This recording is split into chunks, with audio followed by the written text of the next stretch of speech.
आजला गजानन महाराज प्रगट दिनानिमित्त आपण अन्नदानामध्ये विदर्भातली आमटी, बुंदी, भात आणि भाकरी असे आपण 4 मेनू केलेले आहे। ते साधारणपणे 4,500 ते 5,000 माणसांचं जेवण केलेलं आहे आपण। किती भाकरी केल्यात? त्याच्यामध्ये जवळजवळ 5,500 भाकरी केल्या आपण।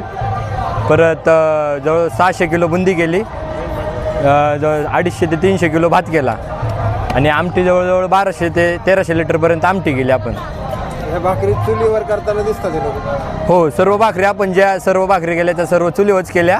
साधारणपणे 22 चुली होत्या। सकाळपासून जवळजवळ 60 महिला कंटिन्यू भाकरी बनवतात। ते 10 वाजल्यापासून सुरुवात केली भाकरी बनवायला, अजूनसुद्धा भाकरी चालूच आहे। जय गजानन।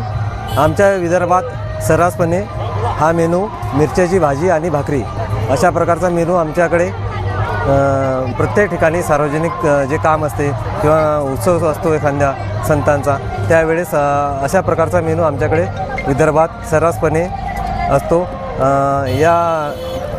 याची असं वैशिष्ट्य असं या भाजीचं, हे आमच्याकडे मिरच्याची भाजी म्हणून ओळखल्या जाते आणि या भागात, तुमच्या भागात हिला आमटी म्हणून संबोधता, पण आमच्या भागात इथं मिरच्याची भाजी आणि भाकरी अशा प्रकारचा हा स्वयंपाक असते। आमच्या विदर्भाची पंढरी म्हणून शेगाव ओळखले जाते आणि गजानन महाराज यांचा इथं प्रकट दिन आहे आज।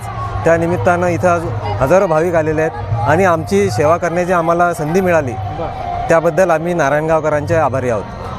धन्यवाद। जे मान्यवर उपस्थित होतात त्यांना विनंती